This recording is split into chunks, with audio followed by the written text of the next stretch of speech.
Bonjour, c'est Gorky de la team Bradva. On se retrouve pour faire une revue du SV98M de la marque Raptor, mais c'est juste après ça.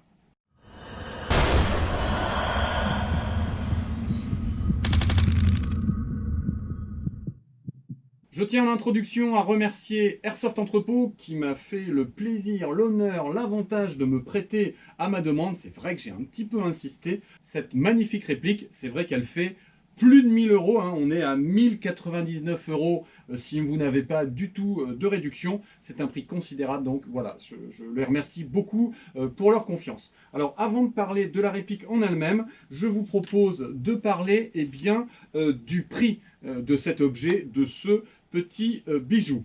1099 euros, déjà ce serait stupide de le payer si cher, puisque vous pouvez en fait, en adhérant à la Fédération Française d'Airsoft, bénéficier de 10% de réduction. Quand on a un prix pareil, c'est intéressant. Ça vous l'amène à 989,91, on va dire 990 euros, ce qui fait une économie de 110 euros. Il ne faut surtout pas s'en passer. On est sur une réplique qui, dans sa forme RS, est sortie des manufactures Easematch. Pour vous donner une idée, une AK qu'on peut commander chez Easematch quand on a toutes les autorisations, ça vaut le même prix. Je vous mettrai la petite photo en encart, puisque moi j'ai un ami qui va s'en commander une. Voilà, donc on a un jouet qui sera du même prix qu'une vraie arme. Donc ça interroge un petit peu. Alors après, on comprend bien la ligne commerciale de Raptor. Ils vont faire la PKP Bullpup, le SV98 classique, la version M. Ils vont enchaîner sur le Grac Raptor. On est sur du rare et cher. Et puis on y va, on sale un petit peu l'addition. Effectivement, là on est sur un objet très exclusif, très rare, vraiment racé. Quand on est russophile, forcément, ça fait papillonner les yeux, mais ça pousse un peu quand même au niveau de l'argent. On peut comparer un petit peu avec un SRS, hein, puisque les gens avec qui j'échange m'ont dit, bon, voilà, il faudra que tu compares vraiment l'efficacité, la qualité de l'externe par rapport à un SRS. Voilà, aux alentours de 700 euros, tu as quand même quelque chose en sortie de boîte de relativement efficace. Et puis à 900 avec les upgrades, tu as une machine de jeu exceptionnelle. Voilà, bon, clairement, on ne va pas pouvoir comparer un SRS upgradé à 900 euros et un objet qui est déjà à 980 euros en sortie de boîte et qui n'a pas été upgradé. Il ne pourra jamais souffrir la comparaison. Mais là, on est sur un fusil de précision russe. Ça, on ne peut pas lui retirer. Alors, cette réplique, au niveau de ses cotes, on est sur une réplique qui fait 1,24 m. Donc on est sur une sacrée canne à pêche. Vous voyez, moi je fais 1,79 m, j'ai une bonne, on va dire, biométrie. Ça fait un sacré engin à manipuler. Mais un SRS avec le canon long, c'est aussi un bon bloc de fonte à se balader. On est sur 5,2 kg sans le scope. Donc vous voyez, hein, on va aller chercher gentiment avec les billes dans le chargeur et compagnie. On va se rapprocher gentiment des 6 kg. Il va falloir se le trimballer. Alors, cette réplique, si je vous en fais le détail, voilà, je vous la montre un petit peu des deux côtés. Hop là. Voilà, vraiment un très très bel objet. On va en faire le détail de la gauche vers la droite, de l'avant vers l'arrière. On est sur une réplique essentiellement en aluminium, en alliage et en ABS. Il y a très très peu d'acier sur la réplique. Et pour ceux qui se posent la question de mais qu'est-ce qui fait la différence de prix entre la version bois et celle-ci? L'externe. Parce que pour l'intérieur, on est encore une fois sur un striker à Moeba, les upgrades qui iront avec, mais il n'y a rien de plus. Il n'y a rien de plus que dans cette version précédente qui justifie le delta de prix. Vous allez acheter un superbe externe. Pour l'intérieur, c'est exactement pareil. Déception, pas déception, chacun verra midi à sa porte. Sur l'avant, eh bien, en sortie de boîte dans cette version, on a déjà le cache-flamme bien sympa que moi j'avais regretté de ne pas recevoir dans la version que moi j'ai eue. Voilà, je vais vous le montrer un petit peu à la caméra. Voilà, on est sur un cache-flamme extrudé, vraiment, vraiment très joli, ici. Et puis, vous avez bien sûr le cache-flamme qui était de série sur le SV98 classique, que moi je trouve pas terrible, mais bon, qui a le mérite d'être disponible. Comme sur ma revue précédente, et Dingue a fait aussi cette revue, vous pouvez retirer le cache-flamme et adapter un réducteur du son sans souci. On a donc un cache-flamme qui est en alu. Moi je trouve que ça aurait pu être en acier, ça aurait fait une petite pièce de collection devant un peu sympa. L'organe de visée avant, on est en alliage, le canon en alliage. On est sur un corps en alliage, le upper et le lower, tout ça c'est en alliage comme d'habitude. Là ici le top cover en alliage, le corps de la réplique c'est de l'alliage. Et on va avoir les premières pièces en acier avec ici la charnière de la crosse, l'arrière de la culasse. La queue de détente est en alliage aussi. Le bipod, heureusement, lui, est en acier bien costaud. Toute la visserie est en acier. Et on va avoir les boucles d'attache, ça c'est bien, qui sont en acier. La boucle arrière, ici. Et boucle ambidextre, on a un anneau des deux côtés. C'est bien ça aussi. Le petit pod qui est à l'arrière ici est en acier, lui aussi. Et c'est pas mal puisqu'on est sur des pièces qui sont en contrainte. Le canon à l'avant est flottant à l'intérieur du garde-main. Ça veut dire que quand on prend, vous voyez, si je prends appui là ici avec la main, s'il y a un choc, il n'est fixé qu'à ce niveau-là. Il n'y a pas de relais au niveau du garde-main. Alors c'est esthétique, c'est joli comme tout. Par contre, il ne faut pas penser qu'il est retenu, qu'il est calé. Voilà, ça bouge tout du long ici. Il y a quand même pas mal de déports. Il ne va pas falloir le cogner. Le garde-main est assez spécial. Je vais vous le montrer. En dessous, on a deux plaques de tôle. Voilà. Deux plaques de tôle qui vont permettre de loger le bipied. Et qui, si on ne le fait pas, rend vraiment la manipulation très désagréable. On a vraiment les plaques qui nous descendent dans la main. Mais une fois que le bipied est refermé, ça crée un arrondi. Voilà, c'est smooth, c'est sympa. Et puis de toute façon, c'est trop en avant pour que ça pose souci. Franchement, il est tellement lourd, il est tellement déporté et déséquilibré vers l'avant, je pense que le scope va nous ramener un petit peu en arrière, qu'on risque d'être sur une prise carrément au niveau, au moins pour les tirs debout, hein, au niveau du chargeur, pour réussir à faire le job. Bon, voilà, là par exemple, l'appui-joue est trop haut pour que je puisse épauler correctement. Voilà, ici, là, on est propre, on est impeccable, et on peut sans souci épauler et charger sans problème. Voilà, alors je vais ressortir le bipied pour vous en parler. Je vais mettre en sécurité. Voilà, je vais mettre en sécurité. Alors, le bipied, on est sur le même bipied que le SV98 précédemment. Un bipied en acier, un bipied qui va être positionnable sur 3 positions. Vers l'avant, si vous voulez déporter du poids vers l'avant. Position en gros en tir posé. Et position rentrée à l'intérieur. On est sur un bipied qui va avec une simple rotation et une traction se mettre sur 3 positions pour s'allonger. Donc ça c'est vraiment assez ergonomique, c'est sympa. On peut le retirer sans souci. On arrive là avec un système de fixation classique, vous voyez. Voilà, ici on a une patte amovible. Mais je ne recommande pas de retirer cette patte.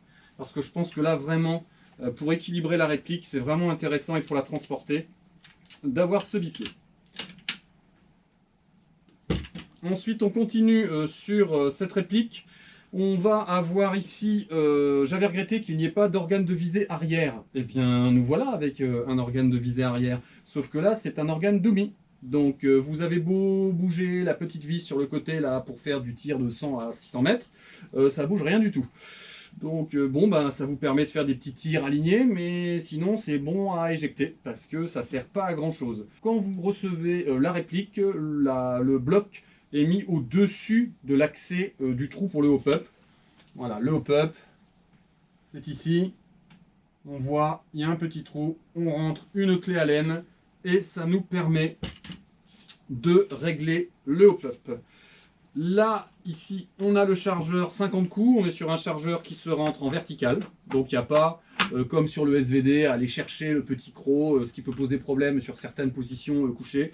Là, on est sur du vertical, et ce qui facilite grandement la vie, notamment au niveau des snipers. On reçoit dans la boîte une petite cale. Là, on a en fait un chargeur classique avec une cale supplémentaire pour faciliter la prise en main, en fait, hein, pour avoir une prise en main horizontale. Vous pouvez actionner ici à l'arrière, il y a un petit bouton ici, voilà, un petit bouton Et puis vous allez sortir très facilement le bloc et le remplacer par celui de l'ancien SVD. Et là on va retrouver cette espèce de forme décalée qui va changer un petit peu le look, vous voyez, de la réplique. Au lieu de descendre tout droit et de compenser avec la cale, on va avoir cette espèce de biseau. Alors on aime ou on n'aime pas. Je trouve qu'effectivement on est moins à l'aise pour sortir le chargeur. Moi je préfère avec la cale qui rallonge, quoi. Alors je vous parlais du striker.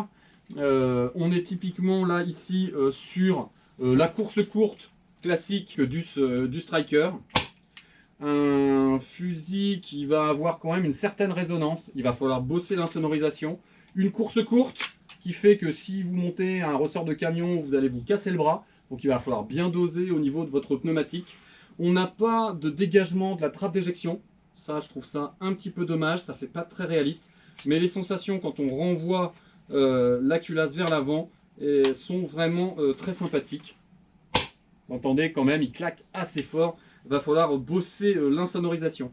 Alors, même reproche que sur la version précédente. Lorsque vous ferez l'upgrade, vous aurez des problèmes de volume d'air, puisque ici, on a un système pneumatique qui est relativement contraint, qui peut poser un certain nombre de soucis lors de l'upgrade. Je sais que vous êtes un certain nombre à essayer de commencer à bricoler l'ancienne version. Si vous avez trouvé des solutions, même si c'est du HPA, dites-nous ce que vous avez réussi à obtenir comme performance. On arrive ensuite à l'arrière de la réplique. On a une poignée tactique en ABS. Je vous la montre. Elle est jolie. Il y a pas mal de détails. Moi, je trouve ça pas mal du tout. Les petits détails qui manquent, par exemple, c'est les marquages. Il n'y a aucun marquage nulle part sur la réplique. Il va falloir vous les bricoler vous-même si vous les voulez, parce que là, c'est niette. Une pièce qui a été bien foutue, qui est intéressante, qui est joliment usinée, c'est la charnière avec la crosse. Une belle charnière en acier, hein, je vous l'ai dit. Là, bien costaud. Et qui va nous permettre de replier cette crosse pour le rangement. Quand on a plus d'1 mètre au niveau de la réplique, c'est vraiment très pratique. Alors, ça descend légèrement, mais c'est pas grave parce que c'est pas fait pour jouer la crosse repliée, hein, ce serait ridicule. Vous avez un bouton sur le dessus, ici. Voilà, très facile d'accès ce bouton, qui vous permet de rabattre la crosse. Une fois rabattu, ça respire la solidité, franchement, ça bouge pas. Les boucles, une boucle à l'arrière ici que vous pouvez changer de côté si vous le souhaitez, et les 2 petits anneaux devant qui vont vous permettre de poser les sangles comme vous le souhaitez. On a du rail Picatinny à l'avant, un rail Picatinny continu à l'arrière qui va vous permettre de mettre laser, optique à votre convenance.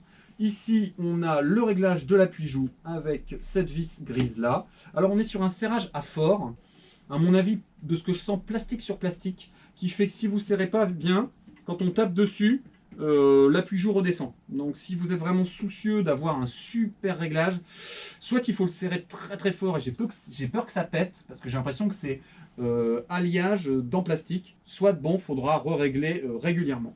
Par contre, ce qui est intéressant, et ce que j'ai remarqué, c'est que cette partie-là, voilà, je ne sais pas si vous voyez bien, de la boucle ici jusque là, ici à là, c'est un manchon qui est pris sur le tube de crosse. Ce qui fait que lorsque vous épaulez, si vous avez besoin d'écarter légèrement l'appui-joue, parce que ça correspond à votre physionomie, parce que vous aimez vous appuyer beaucoup sur la réplique et que vous êtes gêné par l'appui-joue qui vous vient dessus parce qu'il est trop épais, eh bien vous pouvez pivoter et faire tomber l'appui-joue vers l'extérieur, ou au contraire, le ramener vers vous. Donc c'est pas que du haut vers le bas, c'est aussi vers vous et à l'opposé. Ça, c'est la première fois que je vois ça, et je trouve ça vraiment original.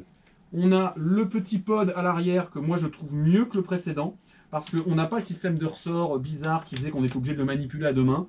Là, on le monte, on visse, et on peut avoir le réglage très facilement. On est sur un pod qui est cranté, comme ça, on peut effectivement, quand on est entre 2 crans, serrer très fort, et il n'y a pas de souci. Voilà, un pod en acier, vraiment bien foutu, et qui va permettre de caler la réplique correctement. Pour le reste de la réplique à l'arrière, on a comme souvent hein, sur ce type de crosse, un réglage du talon de crosse en hauteur, avec une simple molette latérale. Vous voyez, ça monte. On monte, on descend, on règle, c'est impeccable. Encore une fois, ça permet de s'adapter à la physionomie de chacun. Le bloc de couche à l'arrière est très très souple et fait vraiment haut de gamme. Faudra faire attention, là je vois qu'il y a une petite coupure. Faudra faire attention, je pense, à ne pas la cogner dans des objets contendants. Voilà, alors je ne vais pas surcharger cette revue. Je trouve qu'assez rapidement, au-delà de 15 minutes, c'est lassant avec un test chronie et un test de tir. On est sur en gros les mêmes performances que j'ai eu sur le SV98 précédent avec la crosse en bois, aux alentours de 350-360 fps à la 0,20 au pop à 0, une soixantaine de mètres précis. Bon, voilà, dans l'état actuel des choses, il est bon pour aller jouer sur un terrain où tu as une cinquantaine de mètres d'engagement, où c'est assez encombré. Ceux qui veulent l'utiliser en sortie de boîte dans un espace extrêmement ouvert ou en tout cas propice à des tirs longue distance, il va falloir faire un méchant upgrade dessus. Avant de faire la conclusion, je dis un mot sur ma tenue. Je remercie russe-1000.com dont je vous ai parlé précédemment et Dimitri qui m'a envoyé cette magnifique tenue. C'est comme la dernière fois une Gorka 5 avec sa doublure intérieure, les guêtres, etc., etc. Ceux qui connaissent la chaîne savent de quoi je parle. Je l'avais en Sphera ou Flecktarnde pour ceux qui avaient reconnu le camo originel. Et là, on est sur une tenue Islam avec une casquette Anna. L'Islam, moi, c'est un camo que j'aime énormément et j'apprécie beaucoup cette tenue extrêmement bien finie. Les élastiques, les velcro, les poches, les aérations, la doublure à l'intérieur, les scratchs recouverts de camo. Enfin bon, avec une superbe finition, c'est pareil. Je vous encourage à aller voir la revue que j'ai faite juste avant, qui vous dira exactement comment ça fonctionne. Mais j'en suis super content. J'ai utilisé la Sphera sur un petit entraînement de bushcraft. D'ailleurs, sur le bushcraft, on va faire peut-être quelques revues, puisque nous avons dans notre association une branche de bushcraft qui est en train de se développer. On vous fera aussi certainement bientôt une présentation de nos sacs Airsoft et de nos sacs bushcraft, parce que je pense que c'est intéressant aussi de partager sur la question. Alors les points positifs, déjà, on a un SV98M à la cote, 1 sur 1, nickel, impeccable, un externe, magnifique. On est sur une réplique qui comporte de nombreux détails, vraiment, qui a été travaillée avec un grand soin et qui est extrêmement ergonomique. Et puis, on n'est pas sur des pièces constructeurs, on va dire, on va pouvoir faire des upgrades autour de ce qu'on pouvait faire avec le Striker Amoeba.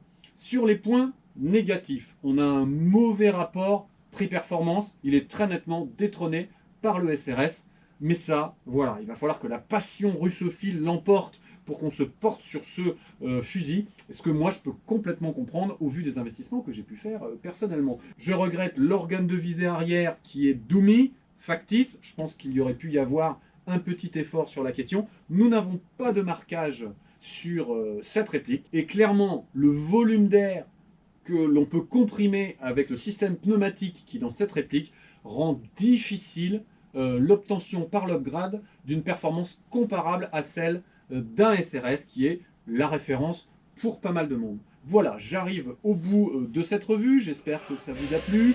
N'hésitez pas à me faire des commentaires, à me dire ce que vous pensez de cette réplique, si vous avez déjà fait des upgrades sur la version précédente. Dites-moi ce que vous pensez de la tenue, de la G5, de l'Islam, si vous avez déjà commandé chez russe-1000.com. Je répète que je n'ai d'accord commercial avec personne, on est dans le partage, on est dans l'échange de bons procédés, et je remercie Airsoft Entrepôt et Dimitri de russe-1000.com pour leur prêt, parce que sans cela, je ne pourrais pas animer notre chaîne associative. Je dis au revoir à tout le monde, et à la prochaine fois.